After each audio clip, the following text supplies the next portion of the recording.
Welcome to Ode to Games, episode 149, one before the big one. Exciting stuff. My name's Logan Plant, joined today by Zach Rost. What's up, Zach? Is 150 really that important of a number? And Kevin Vallene. Hey, Kevin. It's weird that we're almost at 150. Feels like last month we did episode 100 that lasted. It does. I mean, I feel like that episode's probably still recording to this day. It was so long. It was real long. I feel like it would look a lot different today. Top 100 characters. We'd have to have Deacon St. John and Joseph St. Cloud in there. Yeah, we can do our top 150 characters next episode. Oh, God. Look forward to that. No thanks. New characters. I don't think so. But as for this week, we got a lot of cool stuff to talk about. Some exciting Nintendo news. We're going to talk about our most anticipated games of 2020. But let's get started with some big news out of LucasFilm, who has rebranded all of their gaming into LucasFilm Games. Could just be Lucas Games. That's throw that out there first right thought that I had. This is so Film stupid. Games. Yeah, Lucasfilm Games. But so the first big announcement of the week was an announcement for a new Indiana Jones game, which is being developed by Machine Games, known for the Wolfenstein series, so published by Bethesda. And don't really know anything about it yet. There was just a little teaser with the whip and the hat and some other artifacts. And Indiana Jones game, that's all we know. But Kevin, you're a big Indiana Jones fan, so what's your reaction to this project's existence? Well, I feel like games like Uncharted and the Tomb Raider series has proved that the Indiana Jones style of adventure can work really well in gaming format. Now, if they can translate the Indiana Jones series back into games, taking film to games can be a little bit iffy sometimes. I don't know. I have faith in Machine Games. I played Wolfenstein, the new Colossus. The new Colossus was the second one? Or was it the first one? New Order. I don't know. Order. Either way, the first the first Wolfenstein that they worked on, and it was really good. It was a really good game, and I've heard good things about the rest of the Wolfenstein games that they've worked on. Maybe not Youngblood, but the second one. I've not heard good things about the most recent one. Yeah. So I have faith in Machine Games, a little bit less so in Bethesda overall, and that also brings into question. We were talking about this recently. Now that Bethesda is under Microsoft's banner, what does that mean moving forward? We were talking about how we assume that the big games like Elder Scrolls and Starfield and Fallout will probably stay multi-platform, but for some of these smaller titles that Bethesda isn't as well known for, maybe they are exclusive forever or a year exclusivity. So because we don't know too much about the game, it really was just a very simple teaser that it exists. That's more of what I've been thinking about. What's the future of this game on platforms beyond Microsoft, Xbox, and PC? I'm going to predict Xbox only. I think this is going to be exclusive. I think that Sony's had Uncharted for the last, 15 years? I think that Microsoft's going to get in on some of that with an exclusive Indiana Jones game. 14 years, Logan. Is it 15 years this year or is it 14 years this year? 2007 was the first game. Okay. So 14 years this year. Well, the 15-year anniversary, they'll announce that Sully trilogy, right? Oh, my God. I don't have to wait too much longer. I think it came out in October, though, so we still got a little ways away. But yeah, Zach, you care about Indy at all? They can make this work. I've seen a couple of the movies. I saw Kingdom of the Crystal Skull a long time ago, I think back when it first came out, without watching the original trilogy. And so it wasn't a good start to the franchise for me. And then much later in life, I watched the first Indiana Jones movie, and I really liked it. I thought it was pretty good, but I never ended up watching Temple of Doom or The Last Crusade. I've heard they're both good too, but yeah, the first one I liked it, and I'm always up for third-person action adventure. It's with Bethesda, you never know, but if it is an Xbox exclusive, good for them. Another solid exclusive to have for the Xbox players. I'm gonna get an Xbox at some point, so I'll probably play. Xbox Series S. Easy. I don't know if it's gonna be third person. I know, We know literally nothing. And coming from Machine Games, who's been be making these first-person shooters, who knows what this game? But a first-person whip, I feel like that's gonna be weird. That would be weird. I would assume third person, but you never know for sure. Mm-hmm. But yeah, I think it's cool. One thing I've been wondering about is, what would an Indiana Jones game be rated? So it is being made by the Wolfenstein developers, and those games have some Very mature. pretty grotesque violence in them. Yeah. And you look back at the Indiana Jones films, like today, like if you have a scene of someone literally ripping the heart out of a man's chest, that's probably a rated M video game. So I'm wondering if it's going to lean family friendly and be like a T-rated game, or if it's going to go all in on the Indiana Jones weirdness and maybe get an M rating. I feel like I'd like an M. I feel like they try to make it T. I feel like Yeah. they think they could get a much wider audience if they hit the T mark. Mm-hmm. And Yeah.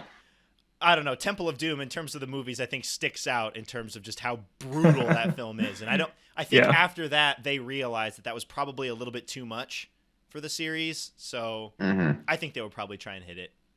I think Machine Games would be fine doing. I mean, looking at Wolfenstein, that is a much more serious topic, with Nazis and everything. So aren't there Nazis in Indiana Jones also? Yeah, but it's Yeah, not the first as brutal. one. It's not as brutal, I don't think. Yeah. So The guy's face melts off, I believe, in the movie. I guess that's true. Yeah, that also happens. Yeah. Yeah, I because think they- Uncharted is pretty T's, and Uncharted. I mean, you kill hundreds of people in those games. So if it's similar to Uncharted, which I think is a fair baseline since Uncharted borrowed from Indiana Jones, then I think we could see it T. But I think it would miss some of those moments that Indiana Jones, the movies at least, are known for. I've never played an Indiana Jones game, so I know there was a previous like trilogy of them, like in the Wii era. I have no idea what those games were like, but it's been a long time since an Indiana Jones game. And you have the Lego ones too. Yeah, when I think of Indiana Jones video games, I think of the Lego ones.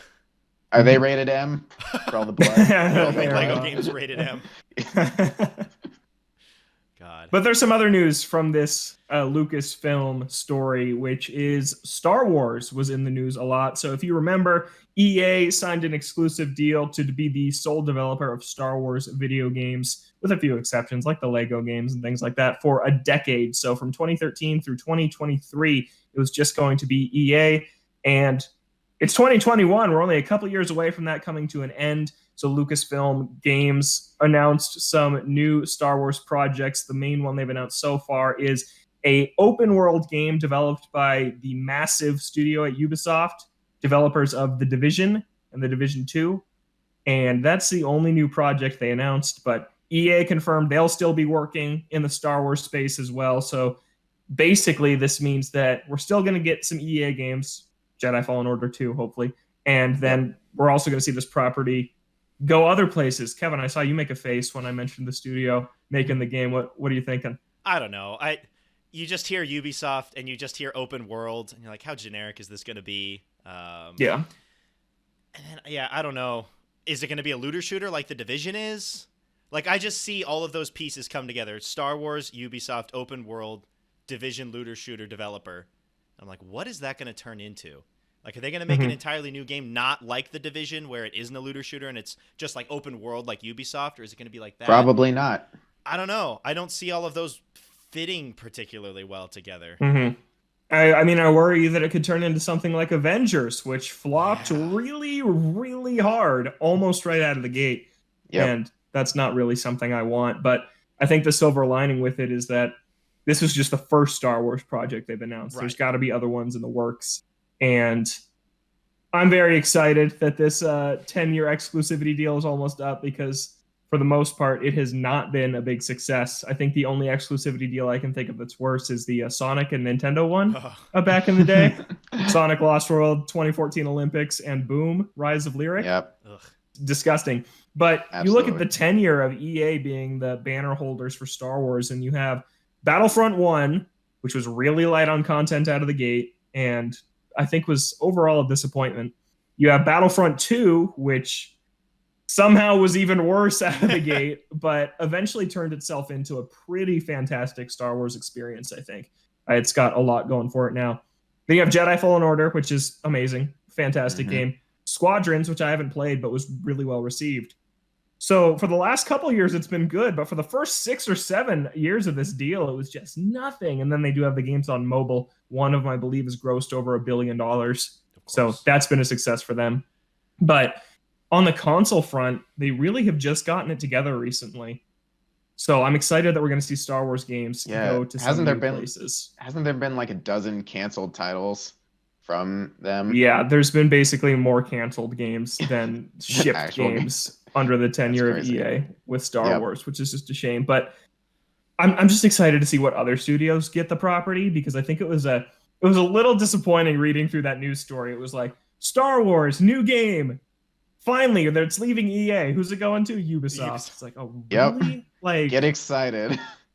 Yeah. So I'm excited to see who else they give it to, and just get some new types of games, like some weird Star Wars games. Like, we could see a lot of experimental stuff, I think, because I'm sure Disney's just gonna hand this property out to anyone that wants to make a Star Wars game from this point on. Battle Royale. Wait for it. Oh. No thanks. What's the most wanted Star Wars game that you guys know of? Like Knights of the Old Republic 2? Wasn't it like, that 1313 for sure. Yeah. What's that? It was a bounty hunter game it was a third person like action bounty hunter game that took place, I think, entirely in Coruscant, which is the huge city that's featured in the prequels. And it looked amazing and was canceled, I believe, right around the acquisition of Disney, or right around the time Disney bought Star Wars. Because then they kind of just folded the Lucasfilms Games umbrella at that point. The LucasArts, Arts Games, yeah. Which was a shame, because that game looked great. But I think now probably there could be like some Mandalorian bounty hunter game to tie in to that or something like that. But play as Baby Yoda. I mean, I'm sure that they saw what happened with The Witcher and how the Netflix series and the games just like feed off of each other so well. Yeah. And I'm sure they saw that and like, we could do that with the Mandalorian and with a tie-in game. Yeah. And also, just Jedi Fallen Order needs to continue as a franchise. Like, please keep letting Visceral and EA make those games, because that first one was so good, and it leaves off with a ton of room for a sequel. And I'm pretty sure they're working on one, and I hope this this opening up after the deal doesn't change any of that. Yeah, I think the best part of this is that we are going to get different experiences. Even though Ubisoft is probably not going to give us a particularly different experience than their standard. It's the same stuff. But in general, if it's open up to a bunch more developers and publishers beyond EA, I mean, it took EA so long to be like, hey, let's make something beyond the Battlefront games. Let's make Fallen Order and Squadrons. That took half of the exclusivity deal to do that. So to have other developers that want to try different things, and to have Lucasfilm's Games probably being a little bit more open to that, I think we could get a bunch more cool experiences and get a little away from EA. EA don't need all that. The Star Wars universe is just so big, and to only have 2 Battlefront games that pull from the movies only, and then a Squadrons game, which just has the ships from the movies, and then Fallen Order, which introduces a ton of new characters, but still is largely rooted in the timeline of the movies. I want to see something that's like thousands of years before the movies take place, or way after, or characters we've never seen, not related to Darth Vader or anything. Just something totally different, because Star Wars really pigeonholes itself so much by thinking it needs to tie into the characters and have Darth Vader and Boba Fett and all these people. And it's like, it can be so much more than that. And with how much content we're getting, I hope that the game space starts to explore that a little bit more. We're just going to end up Star with Wars fan. Emperor Palpatine's great grandson. Keep it in the families, man. It's all got to be related, even if it's in the distant future. Just, there's going to be a Force ghost of someone who was in the movies at some point. We don't need it. And at least if you do it well, unlike the most recent movie. Okay, let's move on from that. I do want to mention real quick, speaking of Fallen Order, it just got a next-gen patch. It runs at, I think, locked 60 frames per second. 1080 can upscale to 4K resolutions. And yeah, I think the biggest thing holding that game back for me was that it ran really poorly at points, which I talked about on this show. So I'm almost tempted to go play it again on my PS5 with that patch. So if you haven't played it, wait till you get a next-gen console. Or if you want to go back, now's a great time if you do have a next-gen console. So yeah, Zach's going to play it at some point. I am. On the PS5, probably. Yeah. Should I buy it? To do that? I gotta buy it now. Well, I want to. I liked the Force Unleashed games a lot back when I played those. And I played the demo very briefly of this game. So there was a demo? it was when I was in Seattle. There was like I went to a Apple store and there was like an Xbox set up with the game in it. So I just played like a demo of it. Oh, of a weird. level. I don't think I ever told you guys that, but yeah, I actually played this game for a little bit. Couldn't get the combat down very well. It's a complicated game. It's hard. I think the combat's Yeah. actually very similar to Ghost of Tsushima, so you'll probably actually be better at it if you go back down. just 'cause Probably. you played that Yeah, game. but definitely excited to play Jedi Fallen Order at a lock 60 on PlayStation 5. Probably going to pick it up on, I mean, it's on sale right now for like $20. So if I buy it right now, Yeah. I'll still have it for PS5. It's probably Mhm. the best way to go about it so it doesn't go back up to full price. But yeah, definitely on the list of once I get right after Days Gone. Days Gone's got to be Oh, number man. one. It has That's to. number one. Yep. Yeah, let's move on from that though. I'm excited for both Indiana Jones and Star Wars. I think that was a pretty big story that came out this week. Nintendo was in the news quite a bit over the last few days. More recently, new Pokemon Snap got a release date. It's coming out April 30th for $59.99. It also got a brand new trailer. And my God, that game just looks gorgeous. Pretty. Pokemon have never looked better than they do in that game. It looks amazing. And I don't really feel like we got too many other details other than a really pretty trailer and a release date. Like, it's still an on-rails game. They were also talking about going to different islands. I remember reading like a little Mhm. press thing about it where you like hop between the islands. So I'm hoping that it's because I remember that from what I heard about the original Pokemon Snap, it it's a cult classic, but it can be really short. So I'm hoping that with the different island style, maybe it's a little bit bigger of an experience. So that For $60, I would hope so. Yeah, or just more things to do in each level, like longer checklists of like, oh, get a Pichu to do this, and then snap a picture of it. Like, there's just more objectives to do that could be good too. Yeah. But I'm a little worried about the price point, though. Honestly, I don't know if this is going to be a $60 game. It's a rough hopping in price, especially if And you it won't want to go pick it down. up at launch. It won't. And you know it's not going to go down, so it's probably best to just see if that content is there after it's released, and if you can tell if it has enough that makes it worth $60, that's when you hop in. Although I don't know if I'll say it won't go down because last year Black Friday we saw a number of first-party titles that were $30. So You want to so wait could till be that Black in a couple Friday? years. I mean, you would definitely have to wait until a Black Friday sale, but I could see it dropping to like 40. Couldn't see it dropping much more below that, but yeah. I mean, personally, I'm not picking it up on launch at all. For sure, not picking it up like on launch pre-order or anything like that. But I probably won't pick it up for a while. I never played the first one, but it's one that I would keep my eye on if a sale did roll around to hop in. Depends on reception when it comes out, but it looks pretty. I'm excited to have a Pokemon game that's come out that I look at. I'm like, oh man, that looks good. It's been a while. Really I mean, like Mystery Dungeon, the remakes look nice, but I think that was kind of like a different thing, just the art style that was going for.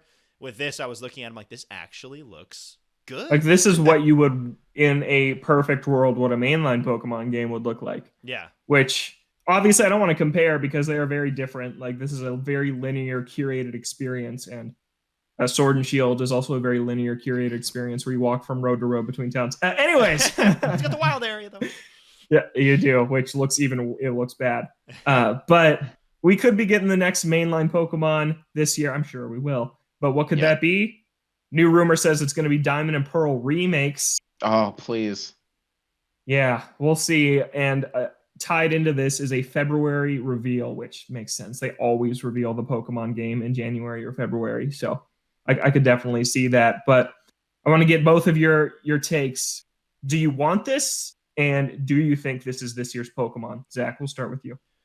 Yes, I definitely want it. I think this has been a long time coming. It's been a while since the Ruby and Sapphire remakes. I don't think those were those well received? How'd they sell? They were pretty well. I mean, I'm sure they always great. sell well. I think reception great, was fine. Reception was lukewarm.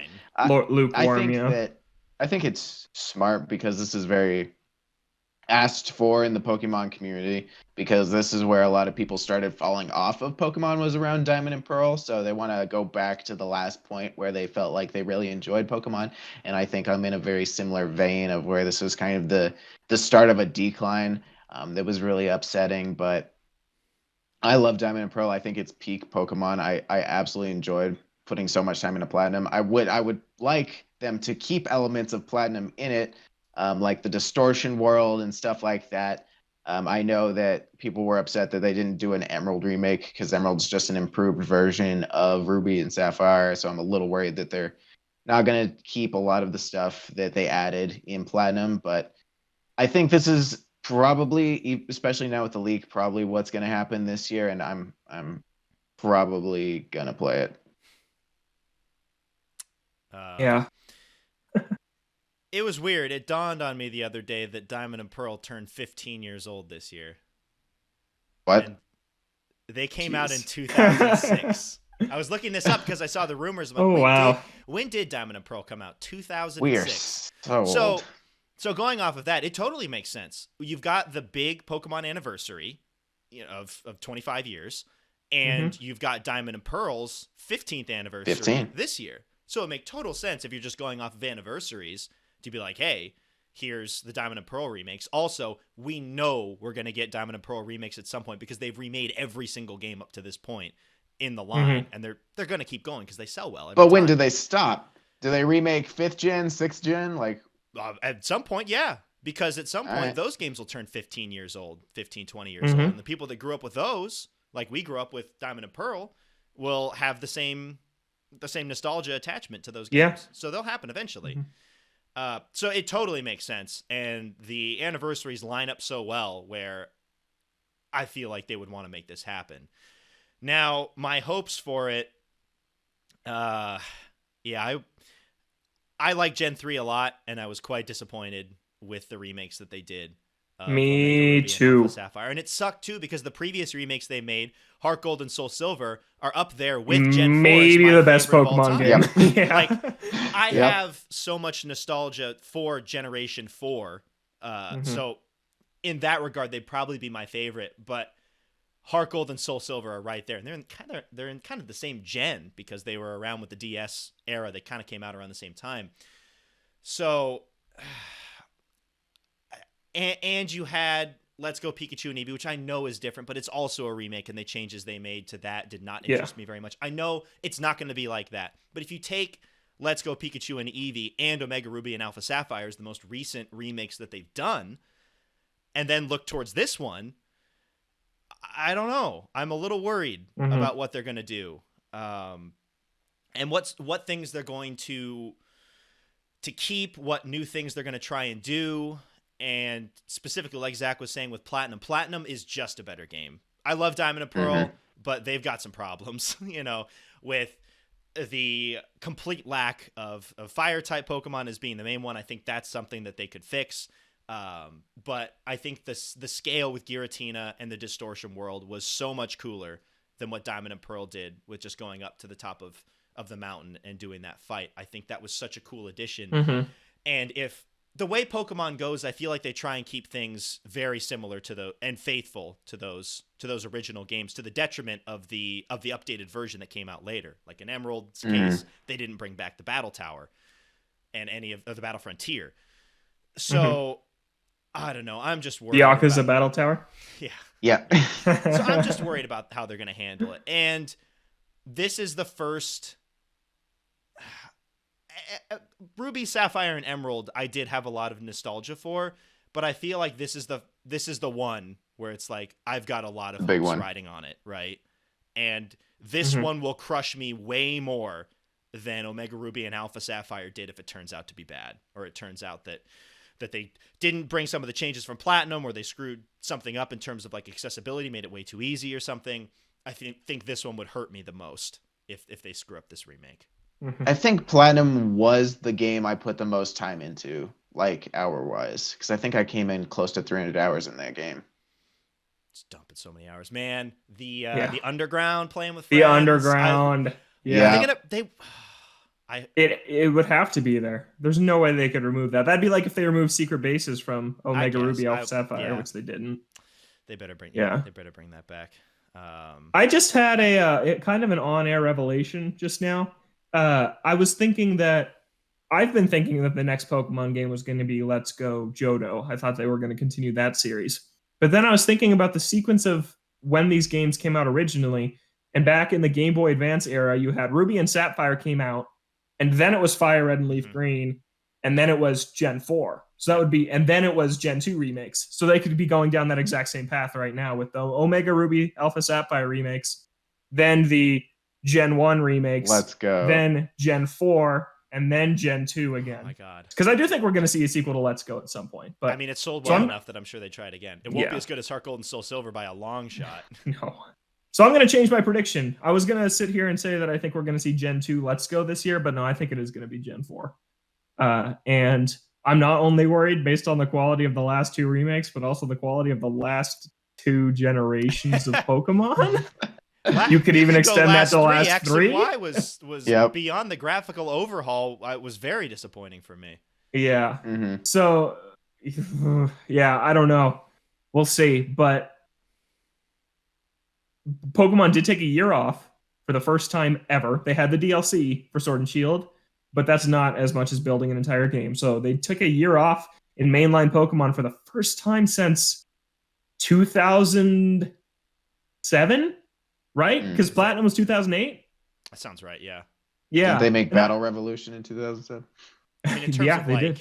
So, I mean, Yeah, like, you but- could say Was the that same not thing a with, mainline game? Pokemon Snap and all these other ones, but yeah, I would call but the that mainline series had a game every year in the 2010s. Every year there was a new one. And so I think Sword and Shield, it really hurt that because they crammed Ultra Sun, Ultra Moon out the door, and then they made Sword and Shield, which did not have the time it needs. So I would hope that Diamond and Pearl would maybe look visually better than If Sword they're and Shield taking did. more time to work on this Yeah. game, I would really hope they put a lot more effort into it. Yeah, And hopefully. Please take feedback from the community. Stop just doing your own thing because it's not working. Yeah, so But I mean, in it's a working way, in the sales numbers. Exactly. You could say that it is working because Sword and my Shield are some God. of the best-selling games on the Switch. So it's Yes, like I that's don't true. know if That's they just really because feel like. people are weak. But honestly, I It don't breaks think my they feel like they need heart to that change more anything. people have played Pokemon Sword and Shield than Super Mario Odyssey and The Legend of Zelda Breath of the Wild. That's not okay, but it's how it is right now. It's how it's really always been. Whatever platform that Pokemon is on, whether any of the handhelds, it's always the best or one of the best-selling games on that platform. And Yeah. whether the quality of the games notwithstanding, it's always going to sell well.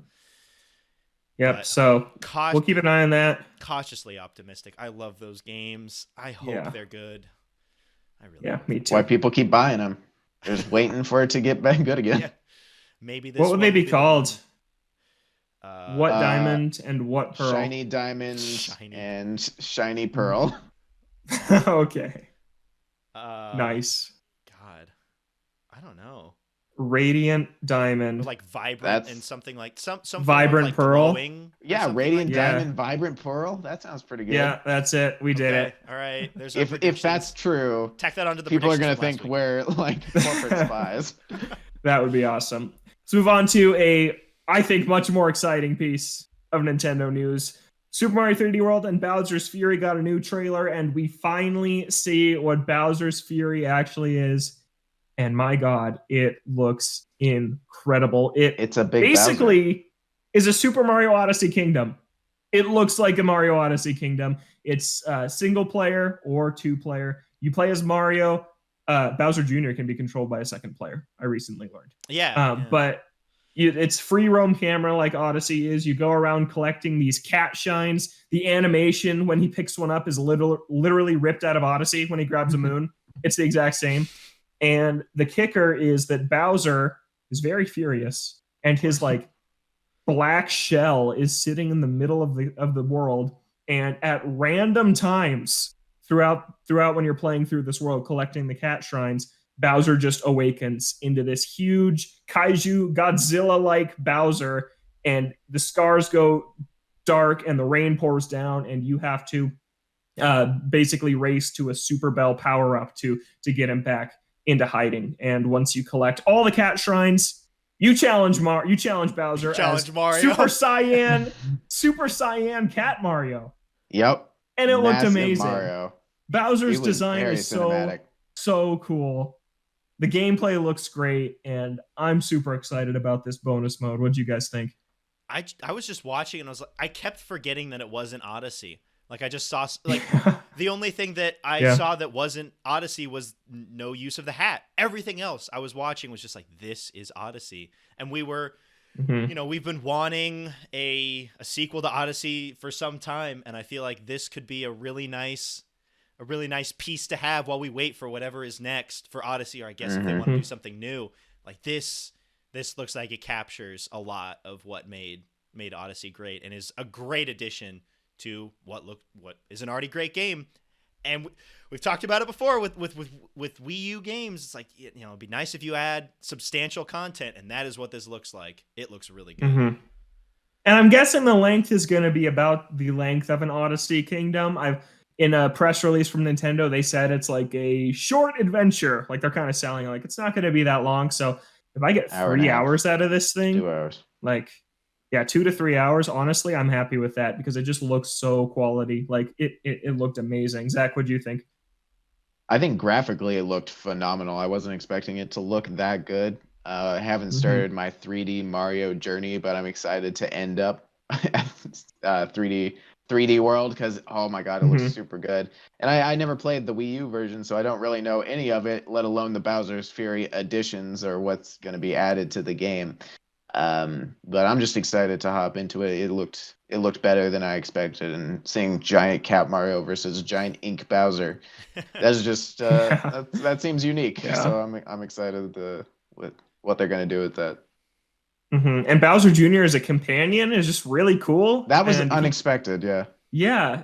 Looks like he can attack enemies for you. And I was thinking, with his paintbrush. What if when you beat Bowser's Fury, you unlock Bowser Jr. as a playable character in 3D World? I was thinking that would be really cool. I don't know, though. It'd be cool to have more playable characters in that game. The only reason that's not cool is because to 100% the game, you have to hit the top of the flagpole with every character. So the more they add, the more times you have to run through those levels. Oh, that sucks. Yeah. But I'm super excited. You guys know I love Super Mario 3D World, and this looks like a Odyssey quality addition to the game. And it's even called, like, they even called it like, come journey through this cat kingdom. I'm like, yeah, it's literally just if Super Mario Odyssey had a 3D World cat themed kingdom, it's just thrown in there. But yeah, it looked great, and I can't wait for that game. We're less than a month out, and yeah, it's one of my most anticipated games. Yeah, seriously, I was thinking about that. For the next 3.5 months, we got Mario 3D World mid-February, Bravely Default late February, and then in March you got Monster Hunter Rise, a Switch exclusive, and then Pokemon Snap in April, and Persona 5 Strikers comes out in February. Yeah, that's not exclusive anymore, but that's a lot of stuff. A lot of big games. Yeah, that's like more substantial than Nintendo's 2020 lineup. Yeah. I mean, it's honestly about the same. So yeah, super excited for Bowser's Fury. And now we wanted to get into some of the Wii U ports, like Kevin mentioned, and talk about their additions to the Switch, what they came with, and we're going to each kind of vote on whether they were worth it or not, or if it was substantial enough content. Logan is very excited for this segment. I am. This is his idea. He loves the Wii U. I do love the Wii U. Wii U was trending after the Bowser's Fury trailer drop. Yeah. I'm just excited that 3D World's going to get the light of day. I think it's going to sell so well because to most people it's going to just look like a new Mario game you can play with your kids or you can play with your friends or whatever. Super cool. And I think that they showed a lot in that 3D in the Bowser's Fury trailer, maybe more than I would have liked to see. But that image of Bowser, like the key art of Mario and Bowser Jr. standing and looking at Bowser, that was everywhere on Twitter. I think the game's going to sell really, really well. So I'm looking forward to people getting their hands on it. But let's get to these Wii U ports. I'll read the game, what was added to the Switch version, and then you guys say if that was substantial enough content for you personally to warrant the $60 price tag. Here we go. How many of these? Bayonetta and Bayonetta 2 came together in a double pack for $60. Kevin? That's enough. Yeah. Packaging both. Yeah, that's $30 a game. Bucks. Yeah. Mm-hmm. That's I agree. Yep. Captain Toad Treasure Tracker, it added a 2-player mode There was a Find the Pixel Toad mode, which was locked behind the Toad amiibo that they unlocked and threw in. And they added 4 Super Mario Odyssey themed levels. And this game's only $40 to begin with. And they kept it $40. Yep. They kept it $40. Absolutely. Yes. Yeah. And increase the price. Especially even with the 2-player mode, that just makes it even better. Yeah. Yeah, that game is so great. Donkey Kong Tropical Freeze, they added funky mode and increased the price $10. No. And this is the one that I bought. And I think it's a fantastic game. Incredible game. Mm-hmm. It is by no means worth $60 when the original was $50. If it was $50 funky on mode Switch, is not I'd be worth like $10. I'd be like $50 would be like, I'm a little iffy, but I'll be it's okay, whatever. The $60 feels like a slap in the face. Yeah. Hyrule Warriors Definitive Edition. It added all DLC, which this is just a list of what it adds. It adds 9 new missions to the story mode, all 10 adventure maps. I think there are 2 adventure maps in the main game on Wii U. Oh my god. And every character, and this is just a guesstimate, I think it doubled the roster with DLC. Did they? That's a content. hands. So yeah. was it DLC? Yeah. Is the handheld version is there any like content there that just specific? There to was that version, or did they content. bring There were it all characters exclusive to the 3DS version that they added in for free in the Switch over? They added version. in for the Switch Sweet. version. Yeah. That's so much stuff. Yeah. I feel like that's justified. Yeah. Yeah, that's Compared that's to a the ton base of stuff. game, the DLC was massive. Yeah. You guys know who the completionist is on YouTube? Yeah. He just did a video on I saw Hyrule that, Warriors. yeah. I haven't watched it yet, but he played it for like over 1,000 hours to get Oh my everything God. done. Ridiculous. Yeah, and I believe he it's just played crazy. the original one too, so he's done it twice. Oh man, that's brutal. Man's dedicated. Shout out to the completionist. Yep. Mario Kart 8 Deluxe, all DLC, which was 4 cups of tracks, a few new characters, King Boo, Bowser Jr., the Inklings weren't in the originals, and then the brand new revamped battle mode, which includes 8 new courses and 5 modes. Yeah. I Yeah, think that's the good battle stuff. mode puts it over the top for me. Adding in the DLC is like, all right, but them knowing that the battle mode in the original was so terrible that they went and actually made a real battle mode is enough. Yeah. I can't believe that game has not gotten DLC. I can't believe they have not added 4 new cups. Just print to money, it. right? Yeah. Yeah, the amount of seriously. people that own it. Yeah, Even seriously. getting like 50% of the people that buy the DLC, like boom, fat stack Mhm. of cash. Easy. New Super Mario Bros. U Deluxe. It added New Super Luigi U, and it added a couple of new playable characters. Toadette and Nabbit were not playable before, and they both brought some new things. Easy it also mode. added Peachette with the new power up. Right. I mean, it's fine. I ended up not sour on playing the those Luigi U. games, but I mean the Super Luigi U was 30 normally base. Yes, I think it was 30. Yeah. So when you have something like that and then add it to the base game and then charge $60 for it, I'm a little bit more lenient on that. I think that just the game in general kind of puts me off a little bit, but in terms of the content that's all put together there, I'm okay with it. Yeah, I'm okay. I'm okay with that too. I don't think it's the best example, but I think it's passable. Yeah. Tokyo Mirage Sessions, I think it added new costumes and a new mission for every party member. How many party members? Like 8? I think there's like 8 that you get new content with. So which like 8 isn't missions? that's not a ton of new content, but this game sold like 12 copies on Wii U. Yeah. So I don't make really some money mind. back. Yeah, if we're just talking strictly about new content warranting a $60 price point, no, probably not. No. But Mhm. I look a little bit better on that one because it did sell like Dookie on the Wii U. So, but yeah, purely based on content added, probably not worth $60. Neither of you have played this game, right? I want to. No. I want Me to too. too, because like I look I at it technically sometimes, own the I'm like, I Wii should U play that. version, the Japanese Yeah. copy. Nice. And then the last Nintendo published one, there was also Wonderful 101, which was $40, I think, for the port. So that's I don't think it added anything, but it was cheaper. But Nintendo didn't publish that. Platinum published it themselves. But Pikmin 3 added a 2-player mode. It added all the DLC from the original, and it added a brand new campaign featuring Olimar and Louis, which takes place the events leading up to Pikmin 3. Yeah, that might be the best one they've done. Yeah, that's a ton of stuff.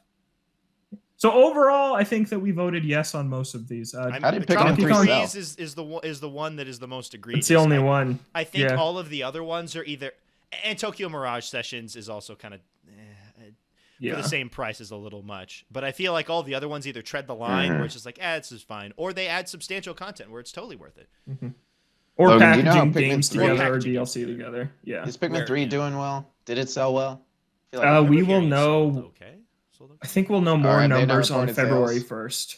All right. Yeah, I think we'll get more numbers coming up in a couple weeks here to see how that game did. Great game. That game's really good. And then 3D World, besides Bowser's Fury, it is also adding online multiplayer, which I think is a huge deal. Which we will most certainly utilize. Yes, absolutely.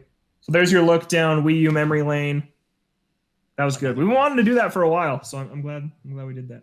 Yes, we're pretty much out now that Mario 3D World is on the horizon. Really, not much left there on the Wii U. I mean, and for those of you folks that still think Smash Ultimate is a Smash Wii U port because that Legion exists, Smash Ultimate's added 35 new characters or something like that.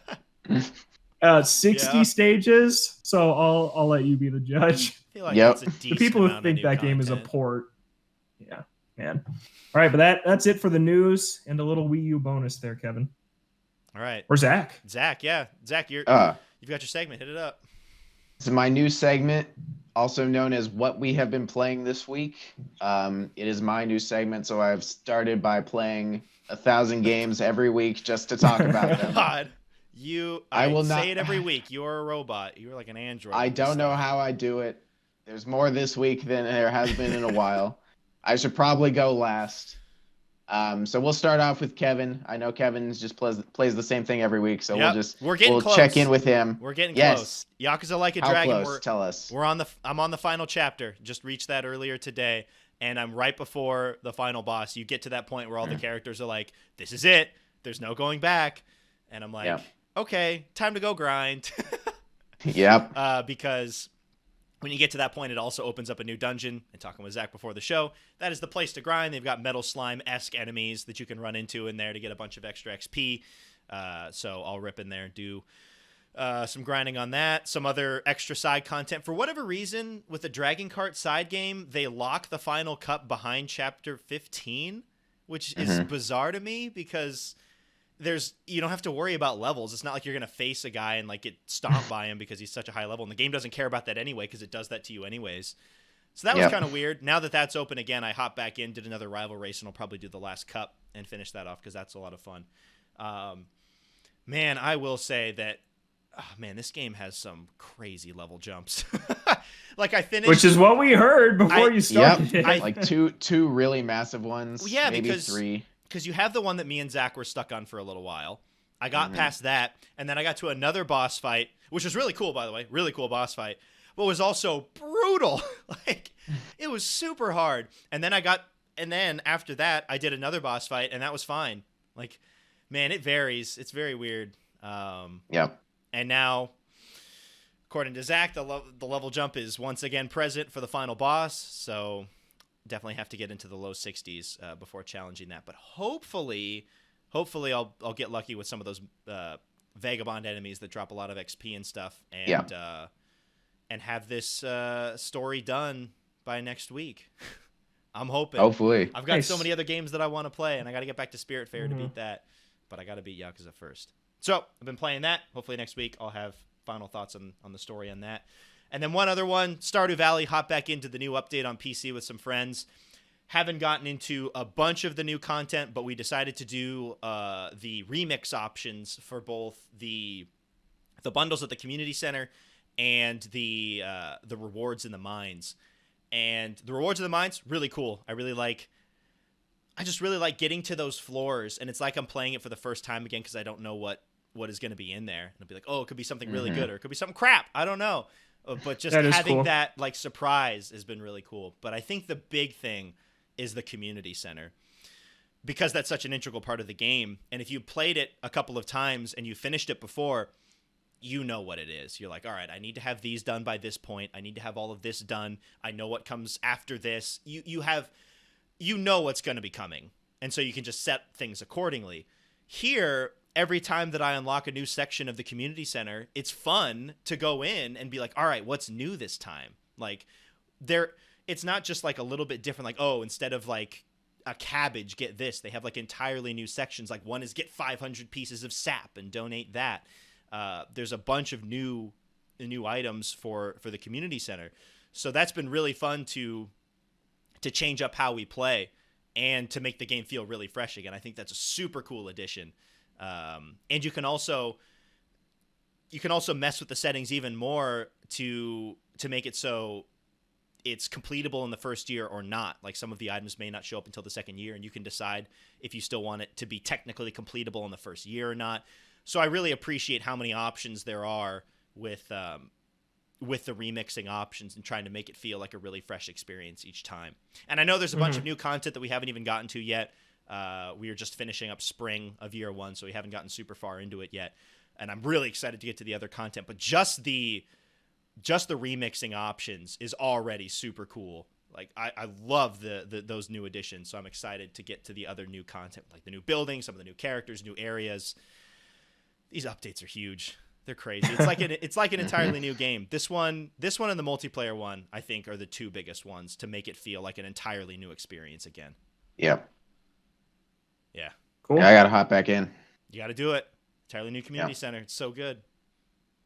All right. Never finished the first one. Well, that'll be a new experience again. Logan, what you been up to? All right, week? Logan. Yeah, you don't take it away from Zach. Let him. All right, pass the baton. Logan. No, What have you been playing this I'm week? doing it. Thanks, Kevin. Yeah. I have been playing Immortals: Phoenix Rising, and I think I had a breakthrough thought on what I think this is, and I think that Immortals is like baby's first open world game, which isn't an insult. It's just like I actually like it. It's like just really simple. I think I talked about that with the upgrade path a little bit, but it's just a pretty simple game, and I'm kind of down for that. Explore. There's only like 4 materials to pick up in the world: 1 for health, 1 for attack boost, 1 for defense boost, 1 for stamina. Like everything is boiled down to the bare minimum, and that makes it easy to just kind of focus on exploration and combat and just doing your own thing. And I'm really digging that. I did fight one really brutal optional boss. I think it was a boss that like they wanted you to come back and challenge later, but I just went for it. And it was really, really cool. It kicked my butt. I was out of everything by the time I was done with it. And I was hanging on by a thread when I finally killed it. And all I got for it was this coin.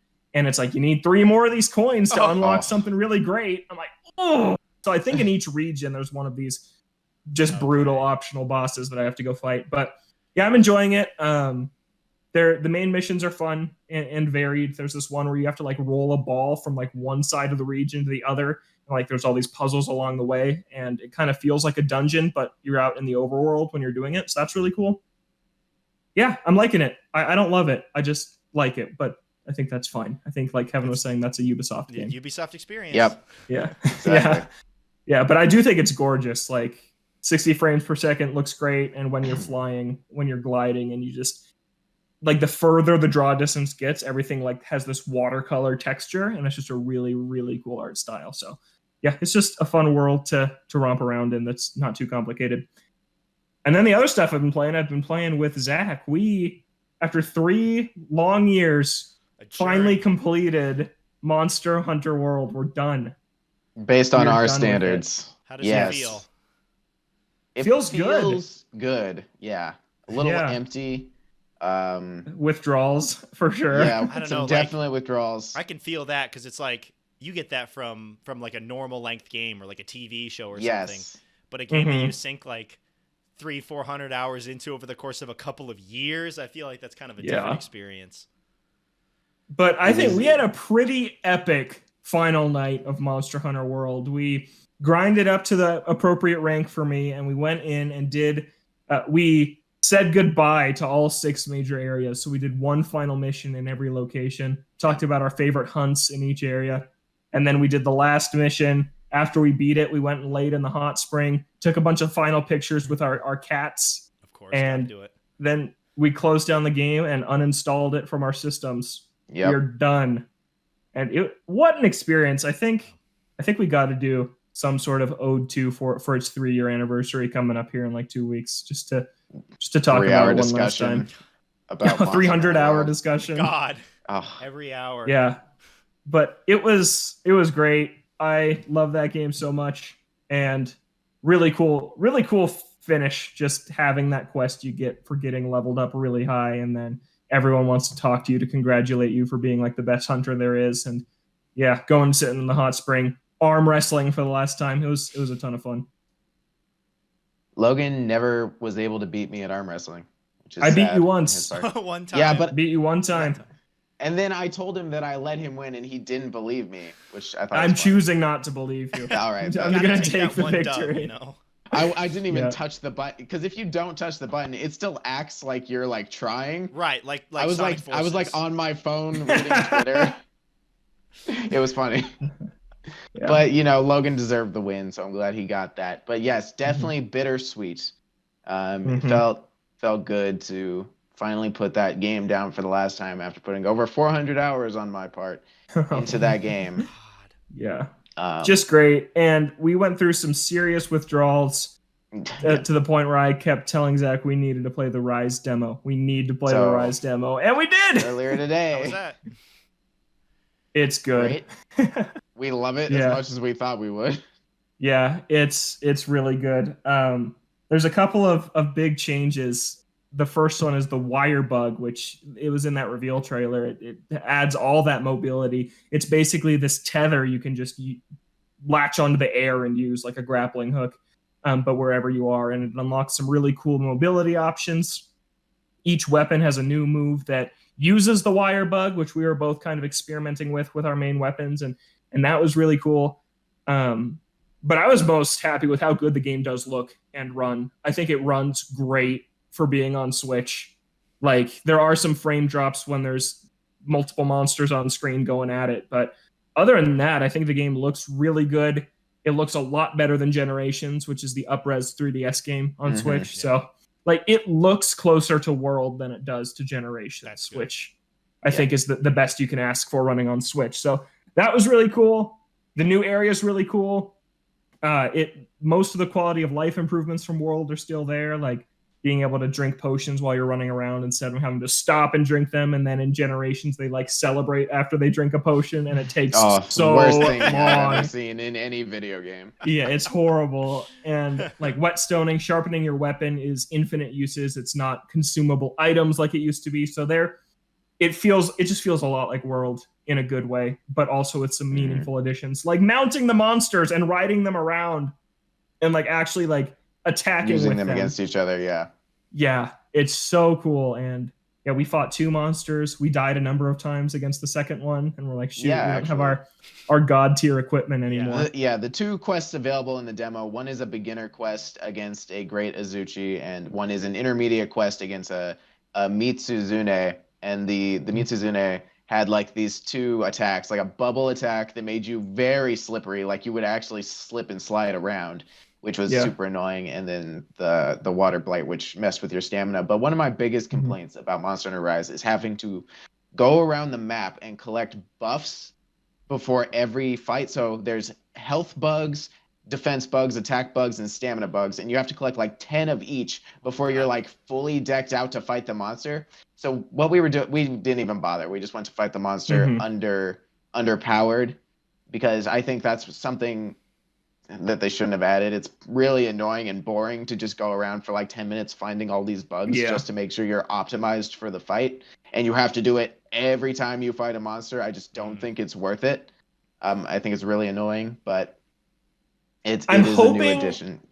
Yeah. I'm hoping it's balanced in such a way where just throughout the course of a fight, monsters run away 3 to 5 times throughout a fight. I'm hoping that you just run into these bugs when you're on your way to the monster. So it's like you don't have to go around and do it all at the start. It's like you'll get stronger throughout the fight as you're picking up more of these bugs. I'm hoping we can play it that way, because a really weird addition to be like, yep, go pick up the health bugs. Why can't I just eat a meal like you can in Monster Hunter World and have your health and stamina buffed?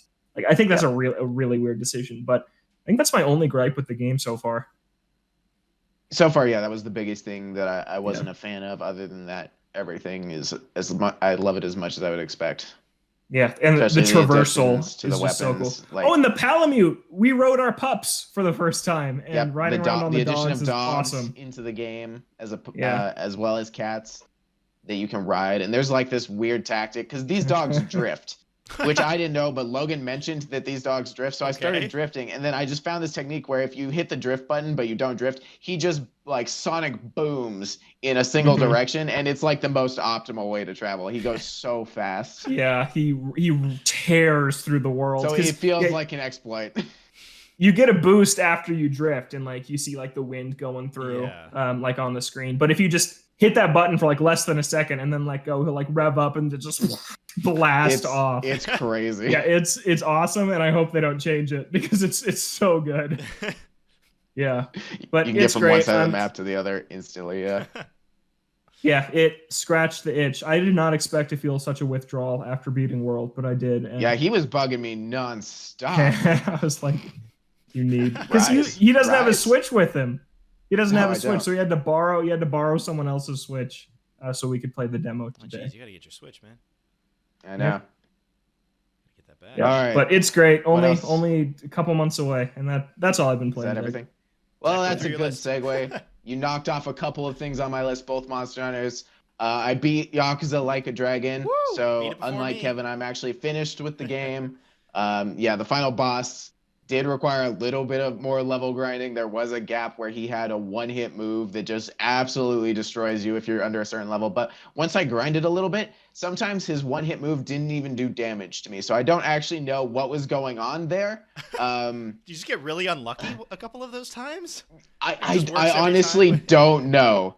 Because sometimes, like, I think he did it again and it was a one-hit. But sometimes he would do it and it would only do a couple hundred damage, and then sometimes he would do it and it did no damage. So I have no idea what was going on with it. I beat him, so I don't really care. I don't know what the strategy was there. I just leveled up to the point where it didn't actually matter. And then you're just on your phone calling the pound mates over and over and over again. Pound mates. Spending millions upon millions upon millions of yen, just nonstop summoning these people to do damage.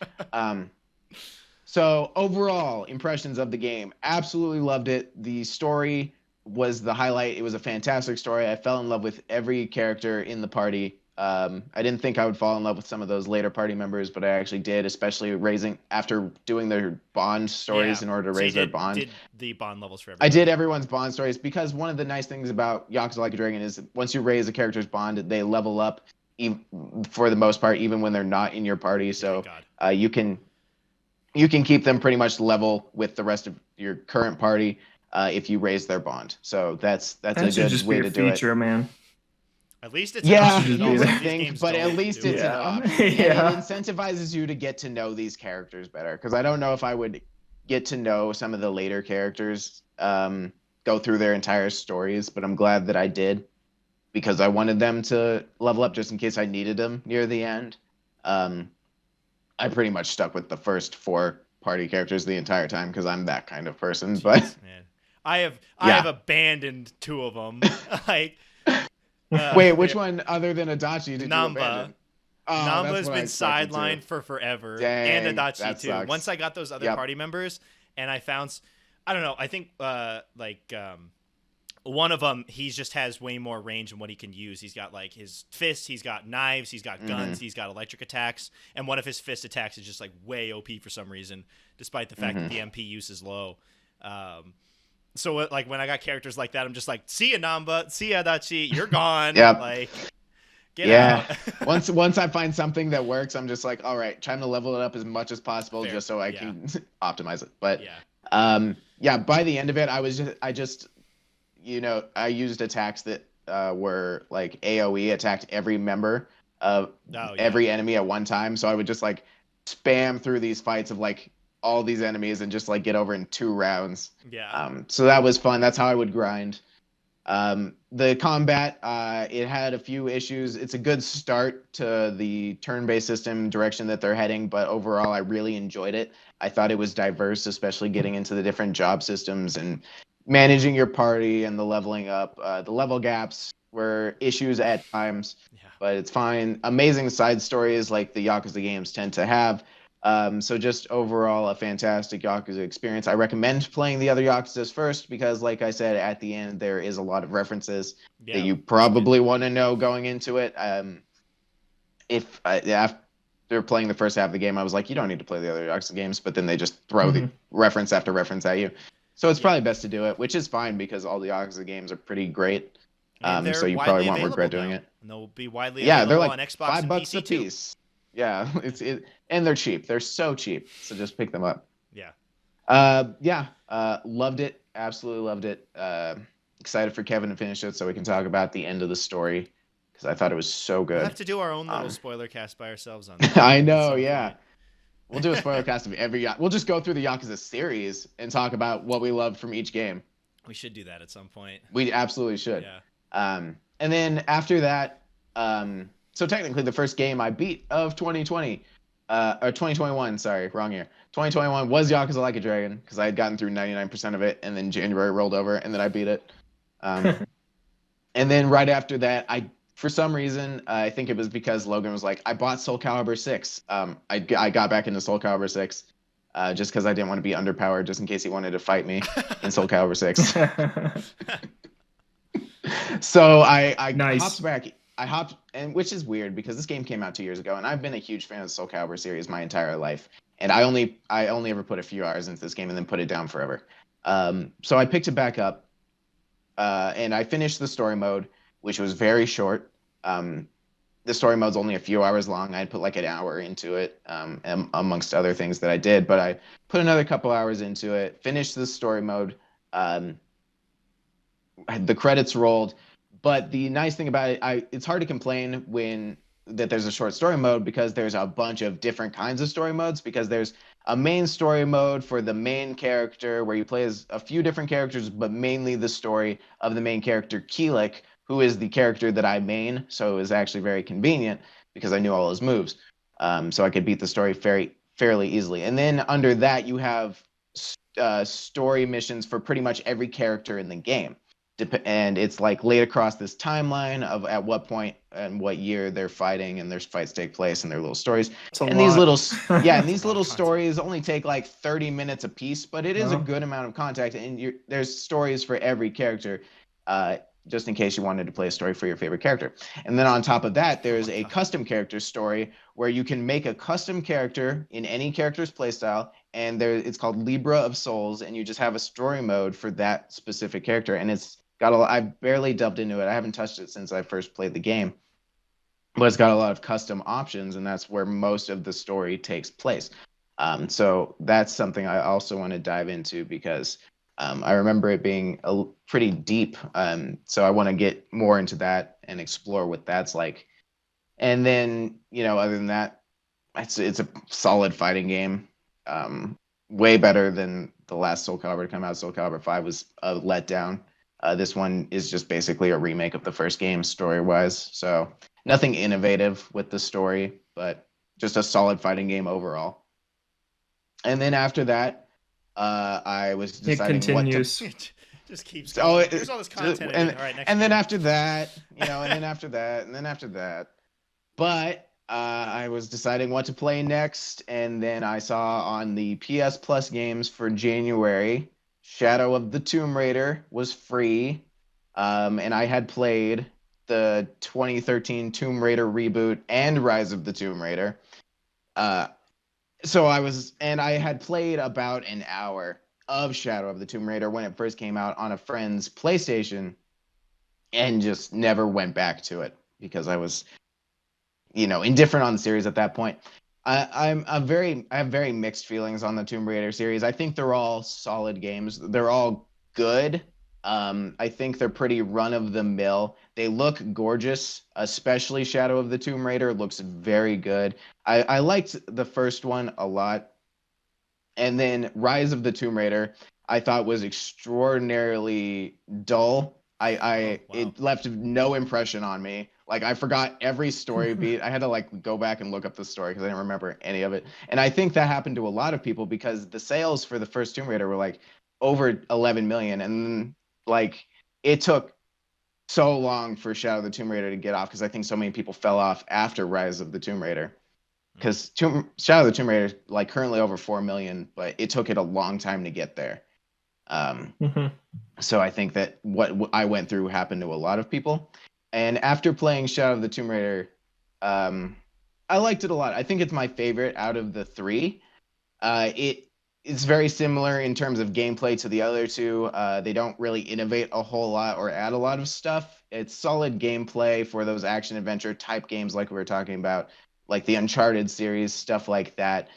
Something I noticed in this game is there's not a lot of combat whatsoever. It mainly focuses on puzzle solving and dungeon crawling, which is cool. I mean, there's side mission options that I think probably delve more into combat, but for the main story specifically, it focused more on just going through these tombs and actually solving different puzzles and getting through the story. It's not a particularly long game. I think it only took me like 9 or 10 hours to get through. I played it on normal, and there wasn't really much of a challenge.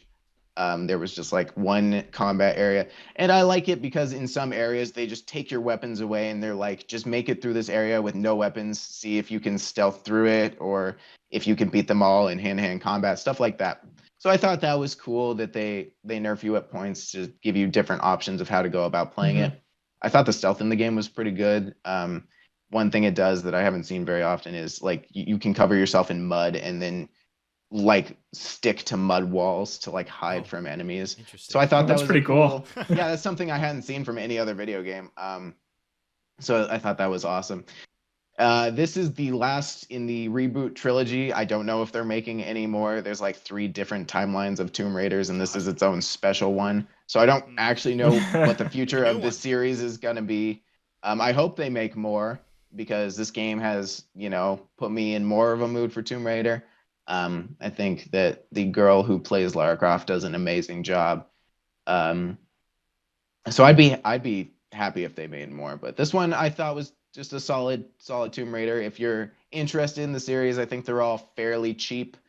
So you can just pick them up, no problem, get through them. They go on sale for single-digit dollars all the time. And if you have PS literally all the free time. Right now. Yep, exactly. So now would be a good time to hop on. Just a solid series of action adventure, and a iconic PlayStation character, Lara Croft. Yeah. So that was fun to beat. And then next up on the list. And then, okay, that would have been the end of it if I hadn't been tagged in a tweet earlier today by Logan Plant. There was a tweet saying that Final Fantasy IX, a game which I had recently purchased, starts technically on January 15th in terms of its story. And Logan tagged me in a tweet being like, you have to start this game today so you can say that you played it on January 15th, which is technically when the game starts. So Which is so weird. How many games have starts on January 15th, especially like a fantasy game? Like, that's so random. Yeah, it is very weird. But it starts on a princess's birthday, which is apparently her 16th birthday, which is apparently January 15th. So I decided to just play the opening sequence to this game, which ended up being like an hour 15 before you're even able to save. Which is, PlayStation 1 Final Fantasy. You have to find a save point. In this game, it's Moogles. So the first Moogle you're able to talk to is an hour and 15 minutes deep. After you have played like 4 different characters at that point and you've gone through the opening sequence. I love this game so far. I think it's awesome.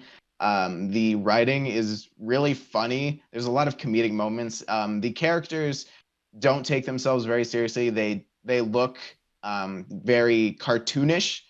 A lot of this is a world, it's medieval Final Fantasy as opposed to like technological Final Fantasy. So instead of like, environmental futuristic like Final Fantasy VII, it's more like traditional medieval fantasy, and it's also got like anthropomorphic animal characters like dog people, rat people, cat people, all that good stuff. So there's a lot of fun-looking characters with interesting body shapes, skin colors. So I think it's super cool in that regards. It doesn't feel bland. It feels very alive. It starts off during like a play and a festival celebrating the princess's 16th birthday, and you're January like, 15th. yeah, and you and this group of Happy people birthday. just like are rolling in to I miss kidnap the princess, and I'm like, this is interesting. And but they're like pretending to be a theater troupe, so they're the ones doing the play while they're secretly trying to kidnap the princess. So it's just like action packed right off the bat. And you know, Cool. like I said, the dialogue is super funny, and it sets up a lot of comedic moments between the what I assume are the future band of characters that you will be playing as. So not very far into it, but very much enjoying it so far. This is the one I've wanted to play the most because I've heard a lot of good things about it, and it has seemed like my kind of Final Fantasy. And having played a few Final Fantasy games in the past, I've definitely been wanting to delve more into the series. So I think this is something I'm gonna enjoy quite a bit. But that I played that earlier today. Last thing I played, well, technically the Rise demo was the last thing I played, but I'm done. That's All right, all. there's Zach's No, essay. no more It's things. done. That was my Jeez. essay. Thank you for coming to my TED Talk. Kevin, All we right. are moving on Let's to the Ode yeah, to let's move into games. the Ode O2 to. segment. So we're still let's move through this quickly. We've been on Zach's I'm out of tangent for breath. long enough. I need water. We're still early in to 2021, so we thought we'd take the opportunity to take a look ahead at the calendar year of 2021 and our most anticipated games of the year. We'll each go through a list of 5 games, and because we've been going on a little bit long, keep it to like a 1-sentence description or so of why you're excited. We'll give Zach a break. We'll come to him last. Thank Logan, you. I why don't you appreciate go that. first with your 5 most anticipated games of 2021? Number Takes Two. That is the new game coming up from the A Way Out studio. Joseph Fares co-op game looks great. I love A Way Out, one of my favorite games. So excited for. I mean, no studio makes games like that, like those built for 2-player experiences. So super excited for that one. Who are you playing Breath it of the with? Wild. I'm playing with Zachary Rost. Oh, cool. Not Zach. Yeah. Sorry. Not me. Number 4, hopefully 2021. We'll see. Breath of the Wild 2. Yeah, don't need to say any more there. It's Zelda, and I need it. Number 3, supposed to be 2020, now delayed to this year. Sports Story. I love Golf Story, and Sports Story just looks like turned up to 11 Golf Story with all the sports, the mishmashing of all the sports that we've seen, and I'm sure a lot of other non-sports comedy moments will be in there as well. Number 2, Super Mario 3D World plus Bowser's Fury. Already talked about why I'm excited for that one. And number 1, also already talked about why I'm excited for it. Monster Hunter Rise. Yeah, there was big news for both of these games for me this week. Yep. So, yep, those are my top 5. I think it's going to be a phenomenal year for the Switch. Judging by my list, 4 of them are coming to Switch. So, yeah, super excited. Judging by the release calendar of just the first couple of months, it's looking like a pretty good run.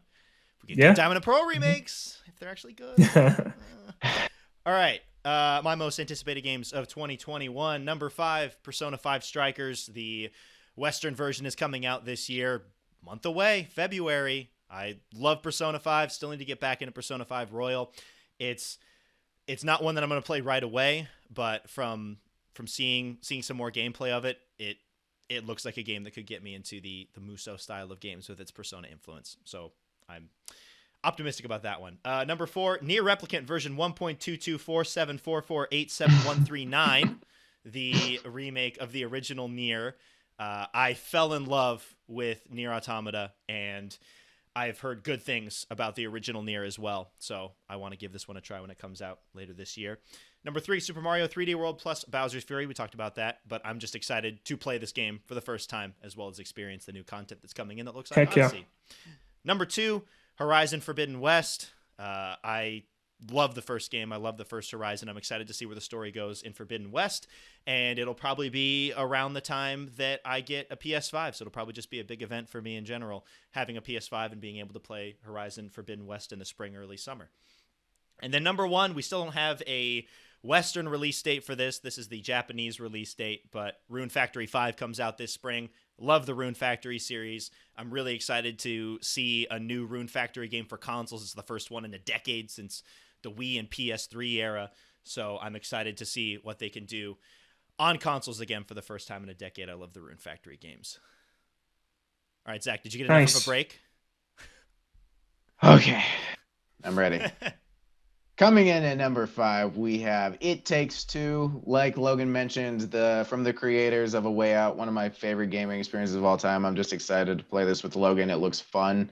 It looks like it doesn't take itself too seriously either. Very cartoonish with a toy wife and husband. I'll be the wife. Logan will be the husband. How it usually goes. Yep, we already planned it out. Don't worry. Coming in at number 4, we have No More Heroes 3, a game that should have come out in 2020. Hopefully it comes out in 2021. I'd be surprised if it didn't. Love the first two. Again, playing this with Logan. Can't get enough of this man. But No More Heroes 3, very excited. Coming in at number 3, we have Sports Story. I love Golf Story. I know. Number 3, so Sports Story, a game we haven't heard a lot about recently. Hoping it comes out in 2021. Just, like Logan said, Golf Story, but a million times more. So Golf Story was an amazing game. We have high expectations for this one. I'm also very interested for it. Yeah. And then coming in at number 2, something unique to me, Deathloop. One of the reasons I'm getting a PS5, probably by May. This comes out in May. From one of my favorite studios, Arcane Studios, creator of the Dishonored series. Deathloop looks amazing. I love the concept. I think it's super unique. It plays like a Dishonored game. So super excited for that. Definitely looking forward to playing it on PS5. And then, of course, at number 1, we have Monster Hunter Rise. No one is surprised. This game we're going to sink a lot of time into it. So just be excited to hear about our exploits in Monster Hunter Rise come March 26th. Yep. Yeah, big year in 2021. We've been talking about the Switch and the new games coming to that. New consoles with PS5 and Xbox Series X. You've also got Halo Infinite that's supposed to be coming out this year. And all of the games that should hit the PlayStation 5 Fable 4 as well. That's not coming. That'd be wild if that came out this year. If we're talking about Playground Games, though, I could see them announcing and releasing a Horizon game by the end of the year. I could see that. Well, isn't Forza supposed to come out this year? The new Forza Motorsport. Was it coming out this year? I heard that I don't know. That Horizon, the new Horizon game, has not been announced yet, but I was hearing rumors that it could come out before. Oh, interesting. The mainline one. So I could see that happening. Fable 4, no. That game's not coming out this year. If it is, neither's God of War. Yeah, God of War. I would have put God of War on my list if I had any faith that it would come out this year. You predicted for it not to, so you can't. Nope, I can't back out, yeah. All right. Any final thoughts before we wrap this up? We've been going on long enough. We also played Divinity. Oh, yeah. Oh, crap. But we don't need to talk about that. We like it. Yeah, it's fun. It's good? Yes, it's good. Yeah, so far so good. All right. Well, that's good to know. Overwhelming. Oh, and also the Harry Potter game was delayed until next year. Oh, man. I wasn't going to play that. I wasn't either. So people that care, I guess it's getting delayed. Sorry about that. All right, that is going to do it for us on this week's episode of Ode to Games. We're here on Fridays. The audio version of the podcast is on Apple Podcasts, Spotify, any other podcast streaming services that you may use. It's on our website, odetogames.com. You can find the video version of the podcast on our YouTube page, Ode to Games. The episode goes up there each and every week, so if you want the video version, you can find it there. You can follow us on Twitter at Ode to Games. You can send an email to odegamescast@gmail.com. For Logan and Zach, I'm Kevin. Thank you so much for listening, and we'll catch you next week.